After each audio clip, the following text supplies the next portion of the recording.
Uncle దీనివల్ల ఏమన్నా health benefits చెప్తారా? హెల్ప్ దీనివల్ల BP, sugar, thyroid, gas.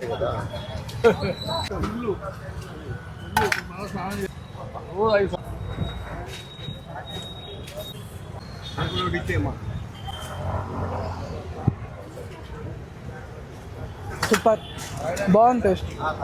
Thank you sir, thank you very much. Morning tiffin కూడా వేయాల్సిన అవసరం లేదు. ఇడ్లీ మార్నింగ్ దోశ టిఫిన్ బదులు రోజు ఇది తీసుకుంటే చాలా బెస్ట్. బయట నిమ్మకాయ ఒక్క నిమ్మకాయ 10 రూపాయలు ఉంది, అట్లాంటిది 20 రూపాయలకు మంచి మిల్లెట్ జ్యూస్ ఇస్తారు రాగి జావతోని. మంచి హెల్తీగా బీపీ, షుగర్ ఇంకా ఏమన్నా ఉంటే హెల్త్ ప్రాబ్లమ్స్ అన్ని కంట్రోల్ అవుతాయంట. ఒకసారి అంకుల్ని అడిగి తెలుసుకుందాం. అంకుల్ దీనివల్ల ఏమన్నా హెల్త్ బెనిఫిట్స్ చెప్తారా? హెల్ప్ దీనివల్ల BP, sugar, thyroid, gastric problems, heart blocks అన్ని క్లియర్ అవుతుంది. తర్వాత వెయిట్ లాస్ బాగా అవుతుంది. తర్వాత అన్ని రకాలుగా సర్వరోగ నివారణ లాగా అన్ని రకాలుగా పనిచేస్తుంది. వెయిట్ లాస్ కూడా అవుతుంది. Weight loss